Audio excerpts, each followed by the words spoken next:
Welcome to the Francisca Show podcast on JewishCoffeehouse.com, the show where I give a voice to Jewish issues, topics, and people. I'm Francisca, your host. Welcome back to the Francisca Show. I am delighted to be back with a new episode. I don't know if you're going to enjoy it. It was interesting to make, but you never know. I never know how I feel about episodes, and then sometimes I release them and they are a smashing success. And sometimes I think I have such a great episode out there for you and I hear absolutely nothing. And that's probably just because you're busy and you haven't had a chance to either listen or reach out or whatever else it is. So I'll just keep going and marching along. I really wanted to do an episode like this. I know it's a week after Pesach and nobody cares about Pesach anymore. So that's that. You let me know.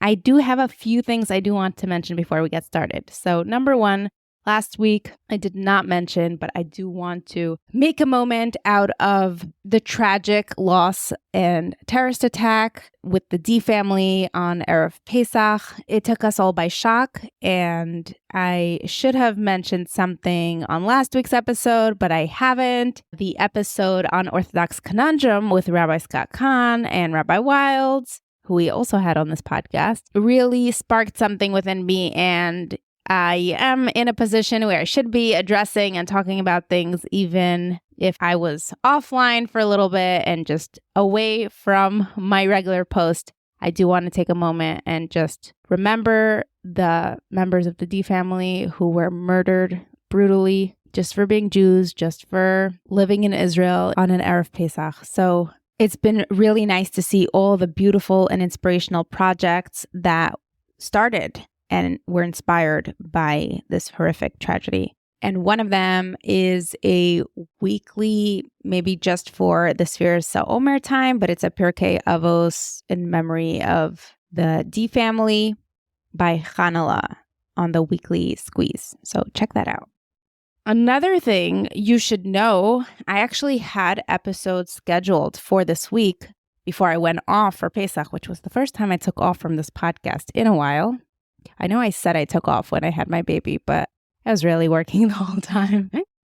I did prepare a lot in advance, but there's always stuff that comes up and that has to be dealt with to keep the show going. And Pesach, I actually took a break, so it was really nice. The episodes I pre-recorded to release after Pesach somehow all got canceled. My guests requested not to release the episode. The person I was scheduled to do an interview with also had to reschedule. So I was scrambling for episodes last week. I was thinking to myself, maybe I'm done. Maybe we've exhausted all the topics. People are just done talking. I was posting away. I probably scheduled 10 to 15 interviews in the last week. So we are good to go for the next couple of months. I know people aren't into sharing, not failures, but their moments of being stuck. And people just view others who put on a production, someone like me. My show is a production. I edit a lot of stuff out. But I will share, I have been in a little rut last couple of months, and I've been thinking of what's next for me. What does the world want from me? What should I be focusing my efforts on next? What helps me get up in the morning, work-wise, work-related? So I am sharing this with you because it's important to be vulnerable and show those lower sides. It's not all amazing. It's not always clear what you should be doing. And maybe the right idea or opportunity is lying right there in front of me, and I'm putting it out there in case you're there to show me. So I am putting it out there that I am interested in hearing new ideas, new suggestions. So I'm done rambling. I hope you enjoyed this episode. Thank you again to everyone who submitted such nice feedback. Oh, we actually have some more feedback for you guys. Hold on. So last week's episode actually brought in some really great feedback. And today I'm remembering to mention it on the podcast. So here's something I want to read to you. I loved a very informative episode focusing on healthier language and approach for our girls and their body image. I was concerned, though, with the parting message about being okay with, quote unquote, fat bodies. While I don't discriminate and wouldn't be opposed to a heavier girl dating my son, I would be concerned about health issues, which oftentimes are related to obesity. I would love to be able to impart a message to my daughter which supports her body image at whatever weight, but also warns against the health issues which can creep up with obesity. How do we teach both sides without hurting body image and not endorsing obesity? Hope this makes sense.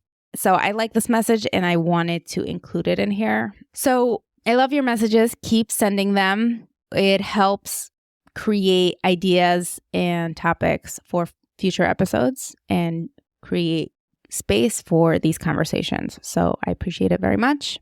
I also enjoy it and it's helpful. So without any further ado, let's get started. This is The Francisca Show on the Jewish Coffee House Network. Welcome back to The Francisca Show, Franstans. Today with us we have the co-founder of the Passover Program Reviews Facebook group and PassoverListings.com. Welcome, Doni Schwartz. Thanks so much for having me, Francisca. So I know we're hitting almost a week and a half post-Pesach, but you convinced me that people are still up in arms about Pesach programs and the reviews are coming in. And there's lots to talk about. So you got me. And I've been wanting to do something like this for over a year. So I'm excited to be doing this. Yeah. Pesach is, it's one of the biggest holidays out there. And it's one of the longest holidays out there, right? Over, 9 to 10 days, with a Chol Hamoed break in the middle. And people finally, are starting to get back from their destinations, whether it be in Europe or in Mexico or the United States, or in other countries, and now talking about how their experience was on these beautiful Pesach programs. Cool. So before we get into the stuff I want to talk about, could you tell us just a little bit about how this industry evolved? How old is it? And what percentage of Jews who observe Passover and Pesach utilize these programs? Yeah, absolutely. I mean, this industry is really old. It started out, when we left Egypt. No, I'm kidding. Yeah, exactly. Right. I mean, definitely. I mean, it's started around 40 to 50 years ago with, very, very small amount of programs, really basis, on the East Coast, right? All the, upstate New York programs and the Jersey programs, very, very small, 1, 2, 3, 5 programs. And then it kind of grew every year to people opening up new programs in really cool, innovative, warm destinations like in Florida and in California and Mexico. And it's really evolved over the years. The majority of the people that go away, roughly I'd say, there's around 150,000, maybe more at this point, Jews that go away and travel, to these Pesach programs each year. And the majority of the Jews that travel, more or less the modern Orthodox crowd, of course, have different sects of religiosities. There's probably some that are more religious and less religious that want to experience an all-inclusive, vacation where everything's paid for. You don't have to worry about cooking and cleaning, anything of that nature. So, okay. So that's interesting. You said mostly modern Orthodox. Is that a socioeconomical reason? It's a good question in terms of whether it's a socioeconomical or it's more of like a religious. I don't think it's a socioeconomical because I don't know, frankly, if, what modern Orthodox people can afford versus Reform versus, more of the yeshivish crowd. I'm sure, everyone has their business. But I would say that most of these programs itself are geared towards the modern Orthodox crowd, meaning that you're not going to see people on their phones on Yom Tov. You're not going to see. You mean, because when you say modern Orthodox, I think you're saying YU or, people who say Shabbat instead of Shabbos versus you're just saying people who observe Pesach.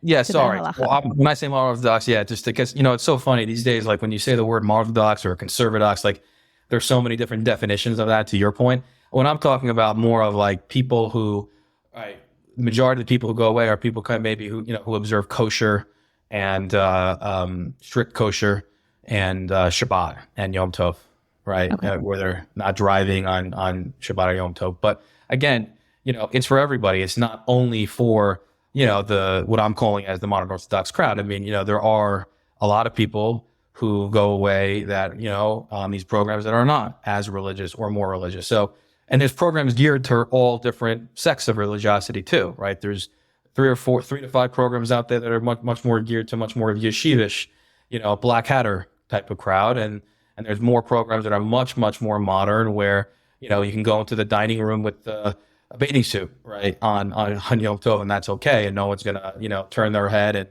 and give you a look. So it really depends on the type of program versus like the socioeconomical, I'd say, thoughts of like, are this sect more well off versus others? Because I think that across the board. So something we talked about on our pre-call was that there's this, I was telling you, I don't know if that was how I was raised, but I remember thinking as a kid, and I don't know if you ever saw Ben Schwartz, maybe his name is, he did these videos on YouTube about Pesach Dika hotels, and they even have Pesach Dika bread, and it's not Pesach Dik to do that. And so let's say I'm 12, 13, 14, seeing these videos, and I'm thinking, yeah, that's the wrong thing to do. You have to slave away so you feel like you left Mitzrayim on the first night of Pesach, and that's the way to do Pesach, and you have to literally sweat and clean and get on your knees. And the Pesach programs is that luxurious way out. Anyone who can't afford it perhaps may like to hate on it. And talk to me about that dynamic a little bit. I think what's really nice about where the Pesach program community and industry came from, like, again, 40, 50 years ago, is that now there's really a Pesach program for everyone, whether you're more religious or less religious, or whether you can afford a really luxurious experience like that you're referring to, or you can afford a more basic experience, but you can still go away.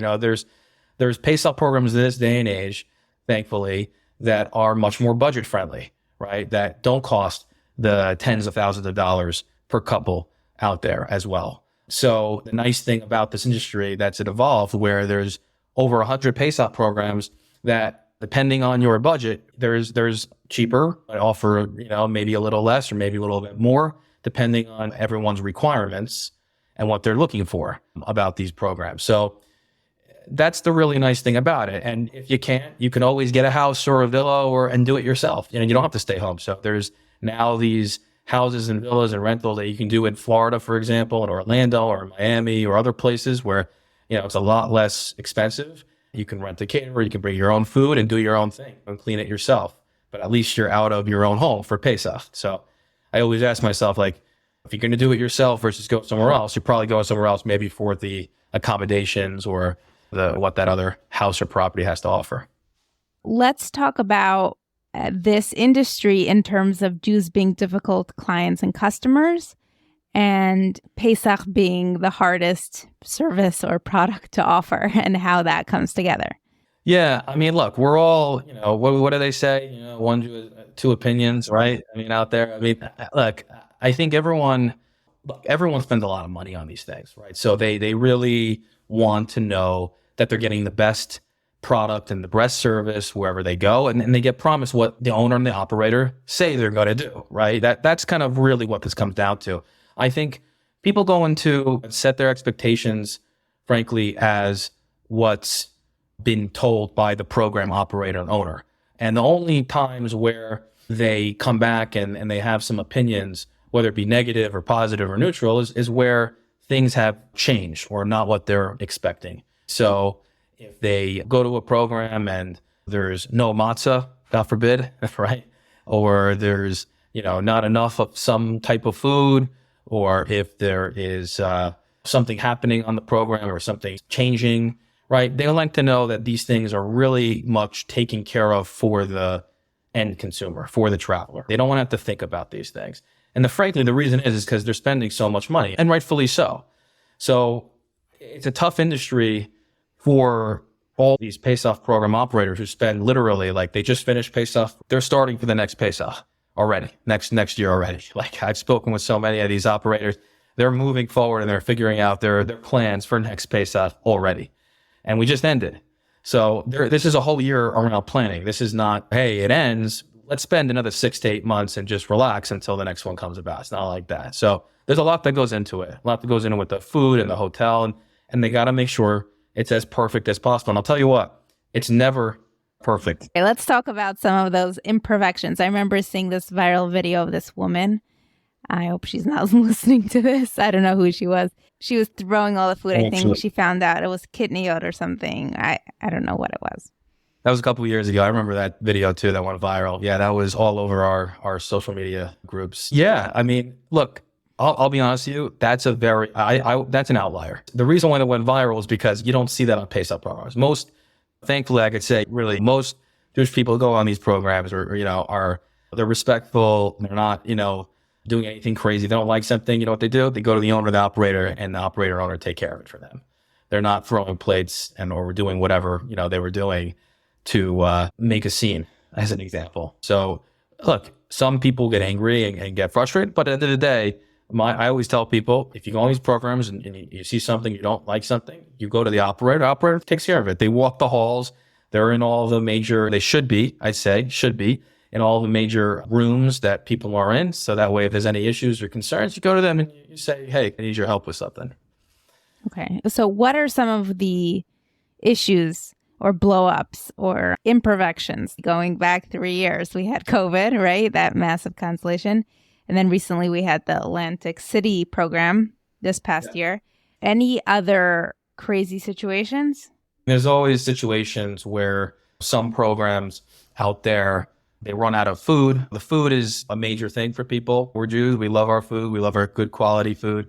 And, if you run out of something good or if you run out of something needed, important, and that's a big deal. I think this year, there was a program, I don't know, I read reviews. I don't know, I still have to validate. There's a program, I think, in Cyprus or in Greece, that ran out of masa. And they really had, you get there and there's like very, very minimal food. So people were like posting pictures of this is what we're getting for this amount of money that we're paying for. So the food is important. I think the rooms are another piece that people look at, the hotel properties, right? So if you go into a room and you see, I don't know, bed bugs or you see stains on the floor or it's a smaller room than you would have liked, obviously you're going to be a little bit more up in arms on that because you're literally spending 9 days in that room, 10 days in that room with your family. Other things are around the actual programming, what the program offers, right? Is there a kids camp? How are the counselors? How are the entertainers? Are they good? How are the scholars in residence? Did they actually attend the program? Were they there as advertised from the program? So you look at all these things and you try to make the best of it. And I'll be honest with you, 90% of the programs out there do it right. They get it right. And people are happy to go away. They go away the following year, either that program or they try a new program out. But you always have hiccups, whether it's a first year program or sometimes a 5th or 10th year program that you're trying to improve upon year after year, and you can't control everything. I know there's one program in Mexico where they had to change the chef mid-program because the food quality wasn't as great, and another program they had to, the entertainer wasn't there and didn't show up, so they figure out entertainers last minute. So it's one of those things where you got to be quick and you got to be fast, and you got to be smart how to accommodate people in a way that really makes them understand that, like, look, we're not perfect, but we're going to get it right, and we're going to make you happy. And what are the price ranges of programs? The European programs are always cheaper than the American and Mexico programs. And why is that? My opinion is because they serve less food, maybe? They do. Than Americans. They do. They definitely serve less food. Actually, some in Europe actually getting much more extravagant and trying to be more on a little bit more the American style of programs. But you're right, less food, less extravagant. Look, most of the people go to Europe, they don't go for the food. They go for the excursions and the culture and the traveling. That's their expectations. They don't go for that reason. But the pricing in Europe per couple, you're getting it around like 4,000 euro per couple. You can get up to like 4,000 to 8,000 euro per couple in Europe. In America and Mexico, you're looking more at the low end, probably around like the 6,000 per couple to 18,000, 20,000 per couple. So there's a huge range of programs that start at more of the 6K to 20K. And similarly to other Jewish institutions and programs, the reason things cost so much is because you need so much staff and you need to pay for all that staff, right? Look, there's staff. Remember, you got to put down tons of money up front, months in advance, before you even know if you're going to sell out to the hotel. You got to book the hotel out. No hotel is going to allow you to take a program just in case, we want to do something. Or if it works out, we'll do it. Now you have to commit to the hotel months in advance. You're putting down massive deposits on these rooms. You're putting massive deposits down on these conference rooms. You're taking a huge risk, right? And you're hoping people will attend your program.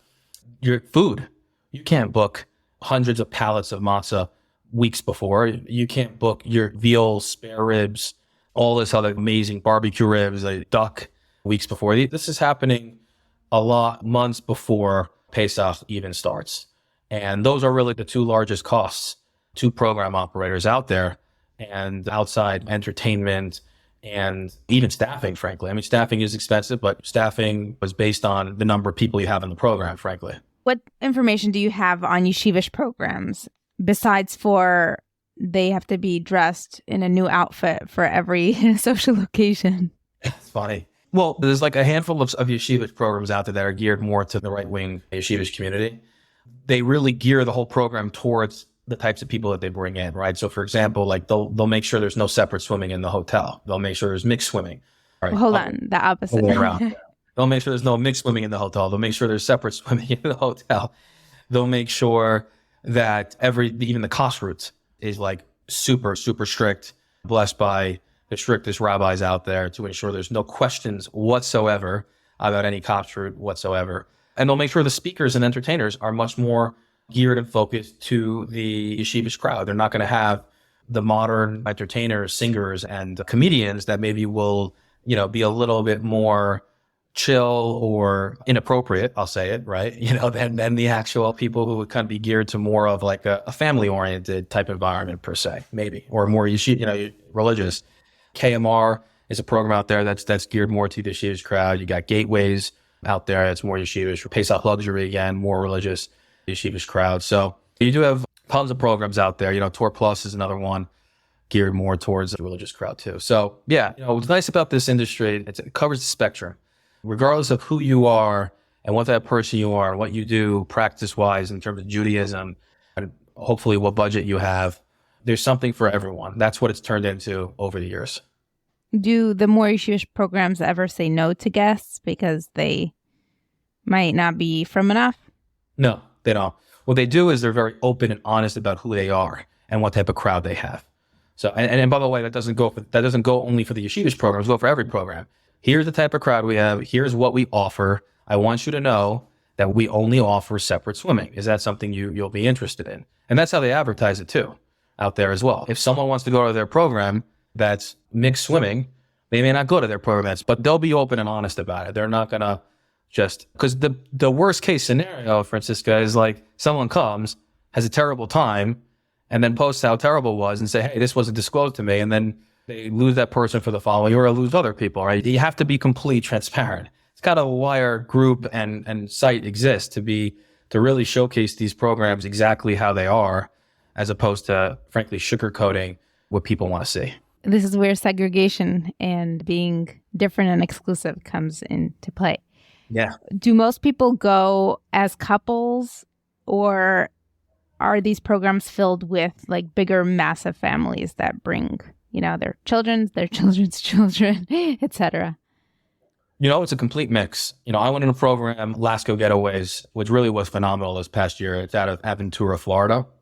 And they had big families, like I'm talking about like 50 people, and they had a couple, and they even had singles on the program. And a lot of programs have singles. Some programs, by the way, are geared towards singles. But I'd say the majority of the programs out there are a mix. I mean, you're going to have big families that go away. You're going to have families that are a family of 5, family of 10, family of 2 that go away, or couples. So it's really, it spans the gamut. It's not one or the other. But there are programs that are and do advertise themselves as, hey, if you're single, we're going to have like a shopson, a matchmaker here to kind of like help out the singles. So this is geared towards singles. Now, is their whole program singles? Absolutely not. But they may have like a group of 50 singles or 20 singles or 30 singles, which would be cool for people who really want to find somebody. These Pesach programs are a really nice opportunity for them to find somebody that maybe they wouldn't find otherwise, because these programs enable that thinking. Yeah, it's an 8-9 day speed date event. Right.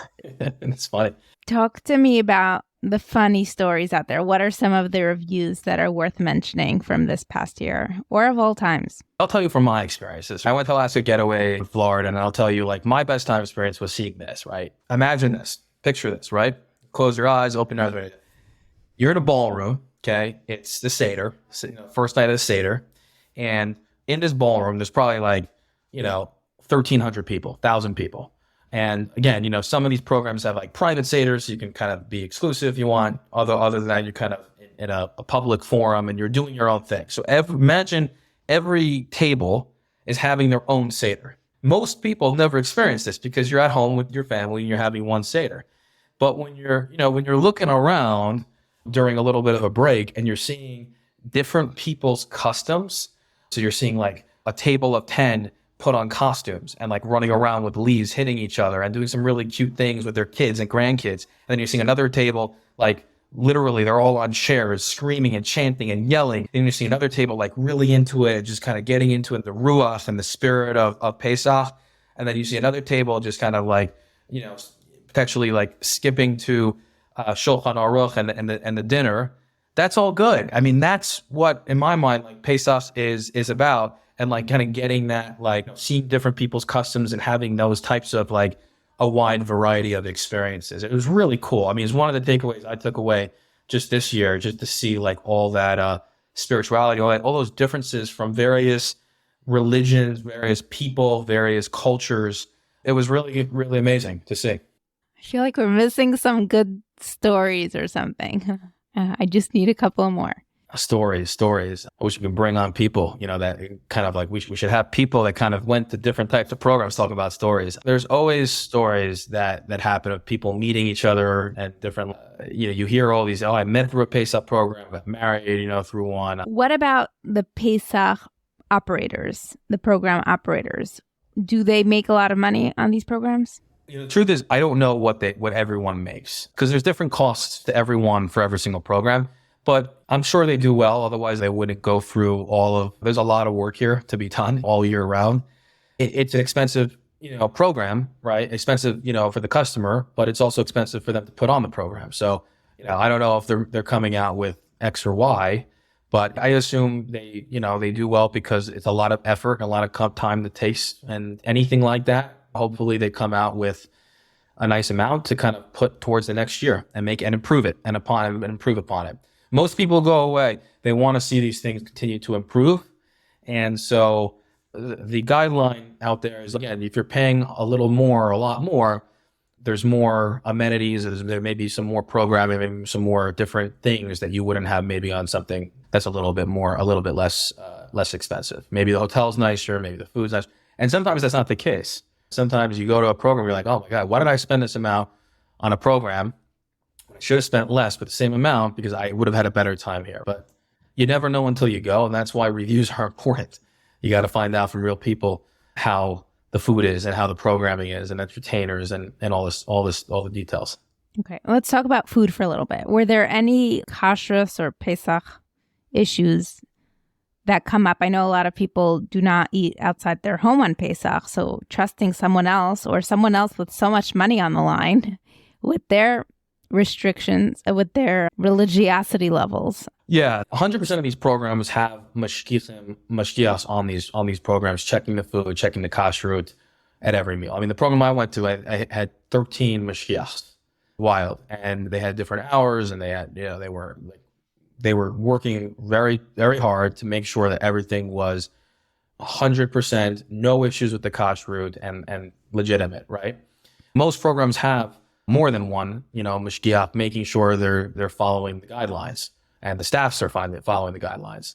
So when you go on these programs, I mean, that's what you're trusting, right?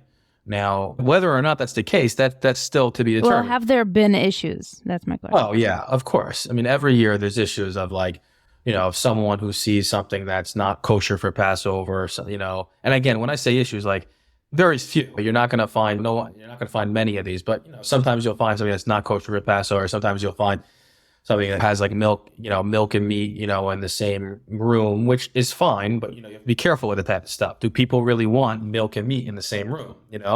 And that. And by the way, I mean, these are the questions you have to ask before you go on a program, right? Because that's what's going to determine whether or not you go or stay home or go somewhere else, right? So that's the digging and the research that you have to do in terms of feeling comfortable. But in terms of the food, I'd say, 99 to 95% of the programs do a really good job at ensuring the credibility of the kashrut, and that the kashrut is really above standard. Okay. And do people complain about unhealthy food or not enough healthy food? Do programs get categorized in that sense? Yes, absolutely. I've heard that there's like some programs, they don't have like as many healthy options. They don't cater sometimes to the vegans or the gluten-free, folks who eat that. I've heard programs that kind of serve the same food every meal. I've heard salmonella stories. I've heard it all, from everybody. So yes, to answer your question, there's always, programs that could have, offered more healthy stuff, but most programs try to have a variety for every single person, right? So like, for example, a good example of this is before programs happen, these operators ask, they try to find out of the 200, 500, 1,000 people they're having, who are these people? Are these 50% vegans? Are these 50% Syrians? I'll give you an example. There's a program out there that are geared only for the Sephardim versus Ashkenaz. So they're going to have an only kidney yod only program, right? There was a program in Cancun that said, I'm going to have a kidney yod only program for Sephardim, or by the way, Ashkenazim who don't care about, or not care, but who are okay with eating kidney yod on Pesach. All good. Where there's other programs that say, you know what? I'm going to have a kidney program, but I'm also have a non-kidney program. They kind of mix it. So some of my, restaurants out there will be kidney only, and others will not. And I'll have a mashgiach focused on the kidney only, and I'll have a mashgiach on the other side. So it really depends on the program out there. But programs try to cater to everybody, and they try to do a good job as to find out who is coming on the program before it comes, right? So if they find out 80% of the people 1 year are vegan, they're not going to serve a ton of non-vegan options. They'll change it up. So they adapt very much every year, depending on who's attending their program. Tips for anyone who might be thinking of doing this for the first time, or they had a bad time, or they had a good time and they want another good time. How do you use the platforms you offer? Yeah, I mean, look, I always tell people, right, find out where you want to go. Location is number one. Find out where you want to go, and then what type of program you want to go to and what your budget is, right? From that, there's tools out there like our tool, passoverlistings.com. You can find the program, you can find pricing, you can find reviews. You can go on our Facebook groups. There's a ton of Facebook groups out there. We have one, Passover Program Reviews, where thousands of people are talking about different experiences they've had. You always want to go to the people who actually attended the programs. You don't want to hear it from people who are affiliated with the program. I mean, it's good to hear it from people affiliated, but it's also good to hear it from people who've actually attended that are unbiased views about how really the food, the programming, the hotel, the entertainers really are. And there's forums out there on social media, on Facebook, on Instagram, and online to find that. The other thing I always recommend, because here you brought it up about this whole Atlantic City program that canceled the week before. You gotta have in this day and age, you really got to buy travel insurance. These programs are really expensive, and I think people are a little bit. I think you really, it'd be nuts not to get some level of insurance that covers them in the event that something happens.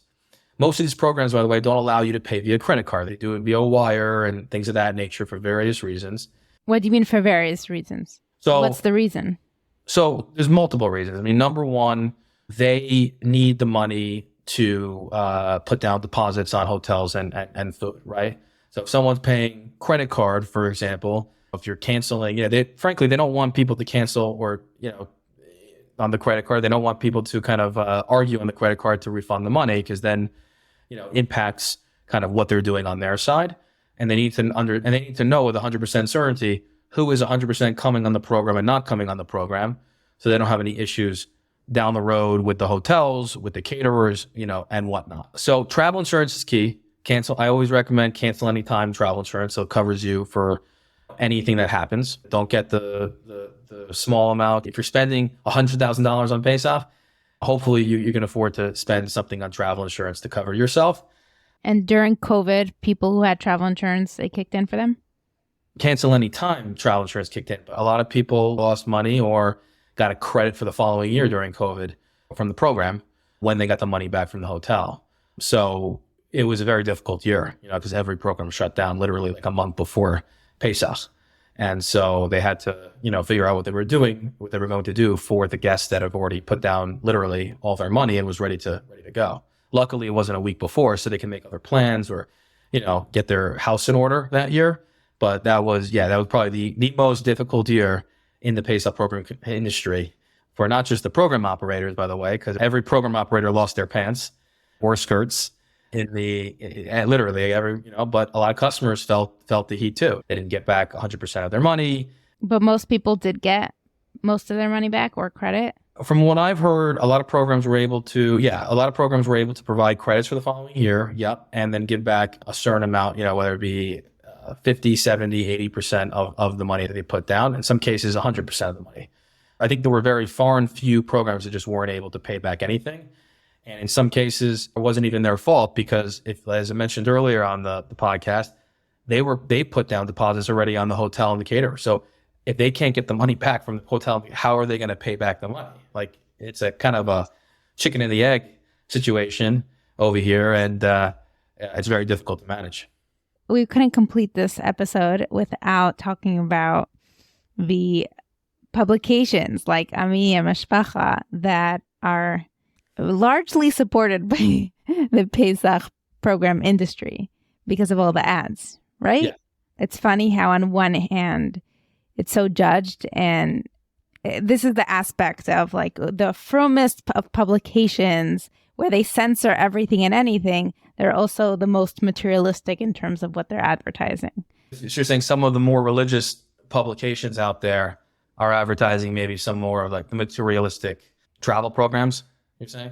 A society that's so holy is also so materialistic in that sense. Publications, just so you know, I mean, they're very difficult I know a lot of the editors of these publications, and, I mean, in this day and age, as you know, everything's going digital, right? Things are people, the millennials, all these folks, they're all online, they're all searching online. Who reads the paper? I mean, look. Shabbos, you don't have access to the internet. Exactly, right. Exactly. The people who read the paper are people who on Shabbos, they're opening the paper on Shabbos right after their meal or before they get, while they get their coffee and reading the paper. And that's the group that's going down that road. And, I don't know the financial, economical situation with these publications, but the advertisers that they have for Pesach are, thank God, big advertisers enough to kind of hopefully hold them out throughout the whole year, right? To kind of continue going. It's a difficult, I'll be like you said, for this guy, I think it's a difficult situation, right? Because to your point, there are definitely, religious, ultra religious publications out there that showcase maybe things that their audience may not necessarily want to see, but they need to do it for themselves. And I think everyone sometimes sacrifices things as little as possible, hopefully, but it's definitely an interesting point that you brought up, right? In that sense, that how true can you be towards your audience with knowing that there may be, other factors that come into play to keep you afloat. And is there keeping up with the Joneses or the Cohens? Are people going these programs who can't afford them, who are not able to pay tuition for their kids? Is this possible because you have to pay it in cash? Are people taking out home equity loans to go on Pesach vacations? I hope not. Let's just say this. I really hope they're not taking out home equity lines to go on Pesach programs. And look, we gave away a free Pesach program this year to one lucky couple. But I'll tell you, I don't think people should take out home equity lines. It's just my opinion. If you do, you do. But I'll tell you, there are programs out there, and there are Chabad programs, Chabad Pesach programs that offer highly discounted rates to people who need them. And I know there are programs personally that would give a special rate to people who, for example, like I remember a couple of years ago, it was really unfortunate. This woman lost her husband, and she's had a really, really difficult year, tough year. And I think she came to us and said, "Hey, can you help us get on a program? I really want to go with my children." And it was validated. It was validated. And the program that she went on gave her a very special rate to allow her to experience a beautiful Pesach. Is that very common for people to ask for breaks? It's not common because when you think about it, like it's very difficult to ask for a break, right? Well, because I just saw, first of all, people are doing it all the time if they need breaks for every bill they have. I saw someone posted in your group, stop asking for breaks because you're going to be getting less at your program by doing that. So I think that was a different scenario where it was like people asking for breaks to get a break, not because something happened, in their life. I'm talking about more of like something that, unfortunately, like there was a tragedy and they're asking for a break. But look, do people ask for discounts? Let's get to the other piece. Like that's what I meant. Discounts. Yeah, absolutely. People ask for discounts all the time. And I'll be honest with you, these programs, they're very good. They know what they're doing. So what they do is they have early bird specials right up front, and that's a break, that's a discount. And then they have specials a little later, and they have specials a little later. And then the last month or two, they're not, they're not trying to sell out. Exactly. Yeah. I mean, yeah, they're trying to sell out. They would give a break if they need to, a discount if they needed to sell out. But at the majority of the time, these programs sell out. And also, at that point in time, they need to know how many people they're going to have for Pesach, for the food and everything. So it's not like they can kind of say, hey, I'm going to have an extra 500 people and give everybody a discount. They can't do that because then they'll shoot themselves in the foot with everything else that they have to perform during Pesach. At the end of the day, it's like so a lot of people say you get what you pay for. I do believe that's the case based on, frankly, not just me saying it, but like people saying it and people going away. Hundreds of people have gone away to programs that cost $6,000 and programs that cost $20,000 per couple. They're very different. They're different in many ways. And by the way, for the record, I want to say something. Some of the people who went on both, like the $6,000 programs over the $20,000 programs. So it really, at the end of the day, I speak to hundreds of Pesach travelers every single year going away, finding a program. It's really based on what their requirement and need is. If you go away and your number one requirement is, I want to go away on a beach, then that's what's going to really make your Pesach. Then you're going to have it doesn't matter what program you go on, you just have that beach. But if some people go away, I want the best quality food, I want everything, I want just gorgeous and gorgeous of food, well, that's going to be this program or that program. It really depends what your requirement is. And that's what I always tell people. It's like, what are you looking for? If people say they don't know, it makes it much more difficult to find the program that really meets your needs, because there's always there's a program out there for everybody, I feel. Again, why is South America and Mexico so hot right now? Is it because it's new? They did better marketing? No, nothing to do with marketing. Mexico's hot because it's, first off, like, it's a hot destination. It's a warm destination, and the majority of the people that go away for Pesach, for what it's worth, like hot destinations. They like destinations that have beaches, which the climate is warm. The climate is warm. Yeah, sorry. It's a hot spot. No, the climate's warm. Climate's really nice. You're also by the beach, so you have that, and then South Africa people like too, because it's different. You go on a safari. You can't, like, where else? You can't go on a safari in Florida. There are programs in South Africa? Yes. Yeah. I think I said South America before, but cool. Let's bring in South Africa. Oh, I thought you said South Africa. Yeah, South America. There's a program in Brazil. My geography. Yeah, there's a program in Brazil this year, and people liked it. In my opinion, some of the exotic locations in future years, or what the hotels have to offer, do very well, right? So, like, when you have like a nicer hotel and you also have a nicer location, it kind of one-ups some other types of programs out there, because God forbid the program is not, like, whatever, the programming is not there, or something else is not there, then at least you can fall back on, hey, let's go to the beach, or let's go enjoy the amenities of the hotel, or the beauty of that, right? So there's gives and takes on everything, right? One final question. I know this past Pesach, there has been a tragedy/terrorist attack in Israel. To your knowledge, did any of the Pesach programs do anything to acknowledge, or was it still full-on vacation mode, no acknowledgement? So I could tell you firsthand, and it was a huge tragedy. We actually posted about it too during Pesach. I posted about it all across our forums. It was going into the second days of Pesach. I wanted people to keep the mother and the daughters in mind. It was very sad. And I do believe I've heard a lot of the Israeli programs took some time to really commemorate them. There were programs out there that, of speakers I've heard that kind of mentioned and talked about, in my program as well, talked about the tragedy that happened as well. I think the great thing about it was a really nice Kiddush Hashem in terms of just the amount of discussions that the guests were having, but also, frankly, the program operators and the people who worked in the programs were also having with the guests to really commemorate the mother and the two daughters as well. So I don't know about every single program. I can't, but I know a lot of programs do that. Thank you for doing this. I think this was educational and enjoyable. So thanks for doing this. I appreciate it. Absolutely. Happy to.